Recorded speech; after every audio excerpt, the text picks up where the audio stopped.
Selamat datang dalam program Cabi Membaca dan Berbagi. Sebuah program untuk murid SMKN 49 Jakarta berbagi gagasan buku yang ia baca.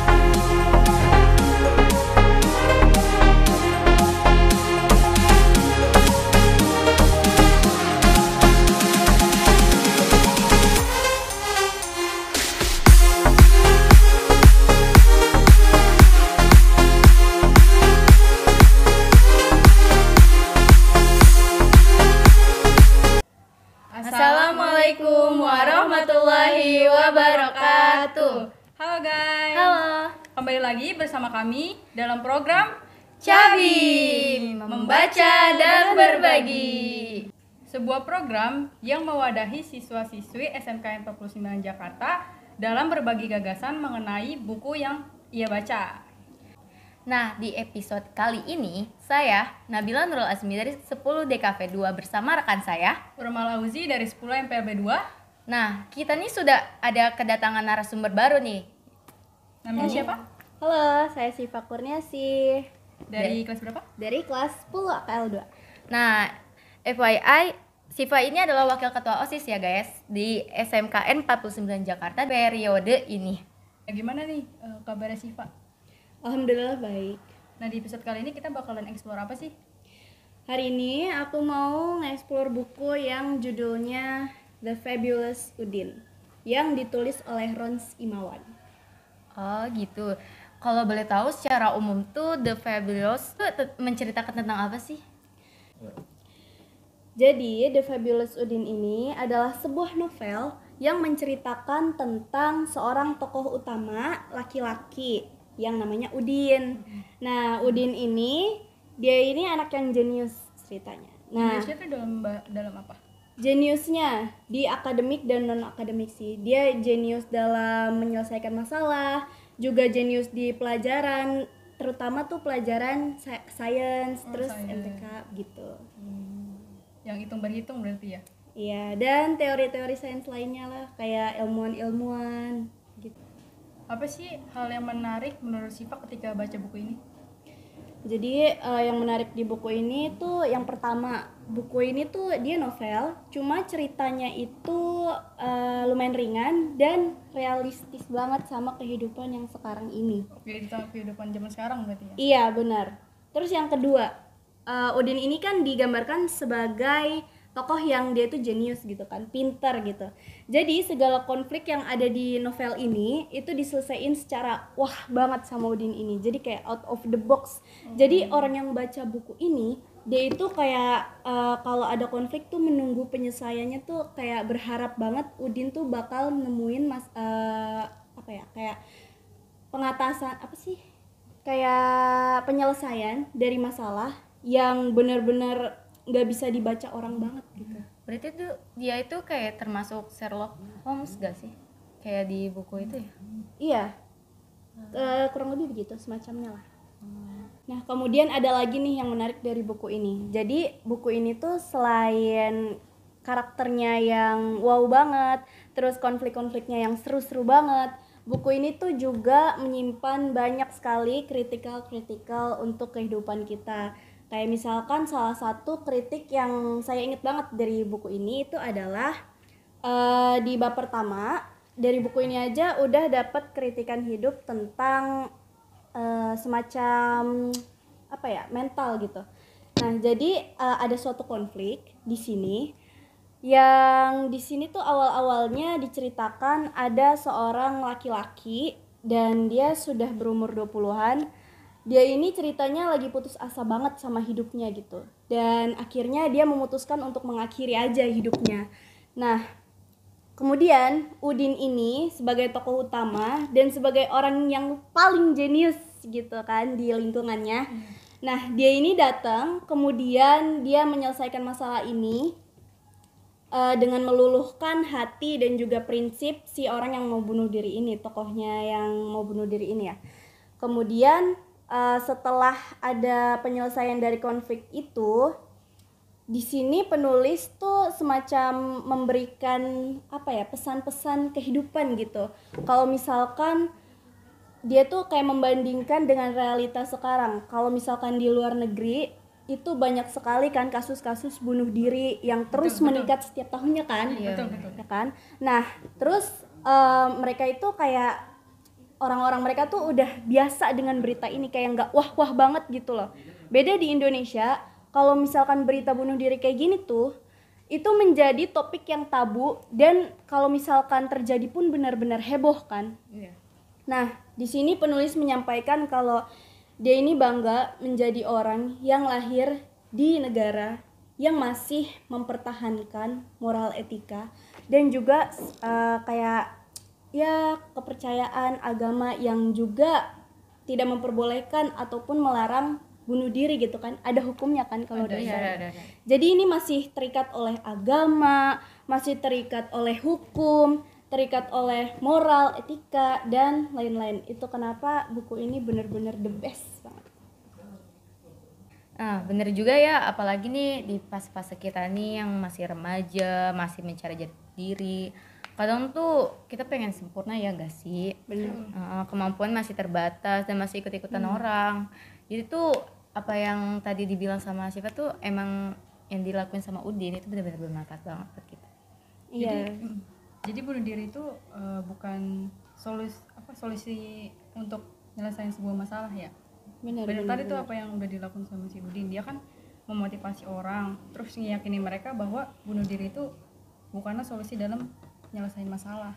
Benar. Tapi sebenarnya soal bunuh diri ini itu cuma sebagian kecil dari seluruh konflik yang ada di novel ini. Jadi sebenarnya masih banyak kisah menarik lainnya, konflik menarik lainnya yang memang sama sekali nggak berkaitan dengan bunuh diri. Jadi kayak kalau bunuh diri kan kesannya aduh berat banget ya. Iya. Tapi sebenarnya ini tuh nggak mendetail sama sekali tentang itu. Ini tuh tentang kehidupan remaja biasa, terus lika-liku kehidupan yang umumnya orang punya lah gitu. Nah, kalau boleh tahu tuh contohnya apa aja sih yang tadi Sipa bilang, katanya menarik-menarik banget kan? Nah, salah satu contoh dari kisah menarik lainnya dari si Udin. Nah, Udin ini kan punya teman-teman lainnya ya, jadi kayak se-circle gitu. Circle. Nah, ada 4 orang. Dan si Udin ini dia kayak kedatangan teman baru lah gitu, pindahan dari daerah lain. Nah, mulai dari situ mereka tuh kayak banyak banget mengukir cerita-cerita lainnya, kisah-kisah lainnya. Dan sebenarnya teman baru ini punya latar belakang yang benar-benar strong banget. Ya, spill aja ya namanya ya. Oke. Dia namanya Suri. Jadi dia ini adalah anak perempuan yang menderita kanker otak. Kanker otak. Iya benar, kanker otak. Dan dia ini, kenapa aku bilang strong? Karena dia ini nggak mau sama sekali ada orang yang mengasihani dia karena penyakitnya itu. Jadi kayak dia mau menganggap penyakit itu bukannya nggak ada ya, gimana ya, kayak dibawa fun aja gitu.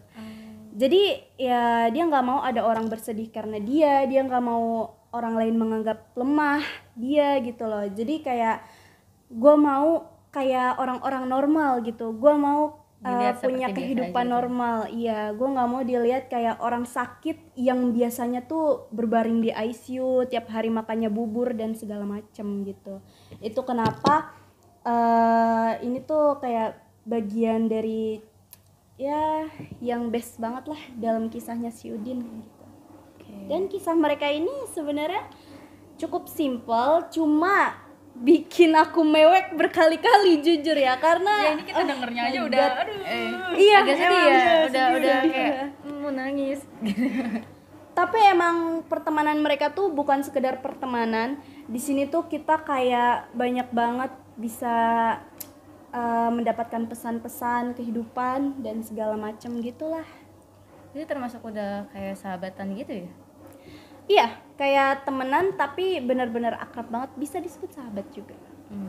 Bisa diceritakan nggak sih kalau sosok Udin tuh seperti apa dalam novel ini? Ya sehingga si Siva nih suka nih apa kayak tertarik gitu sama novel ini buat dibaca.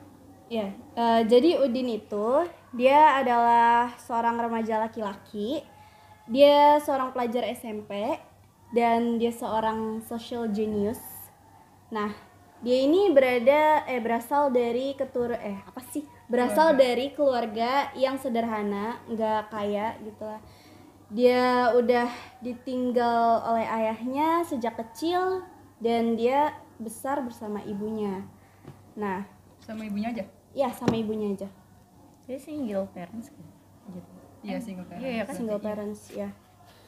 Dan dia juga selain sama ibunya, dia juga bareng Bang Apang. Bang Apang itu sebenarnya bukan abang kandungnya, jadi kayak abang-abangan, sekedar abang-abangan gitulah. Dan Bang Apang ini diceritain juga di bab pertama yang soal konflik yang aku jelasin tadi itu. Oke. Ada sambungannya dengan itu. Nah, selanjutnya dampak positif bagi kamu dan bagi yang lainnya, terutama siswa-siswi SMKN 49 Jakarta. Jadi dampak positif yang bisa diambil itu tentunya dari kepribadian terus sikap-sikap dari para tokoh-tokohnya. Yang misalkan Udin sebagai yang digambarkan sebagai orang yang tenang, terus dia juga taat banget dengan agama. Religius ya. Iya benar, religius.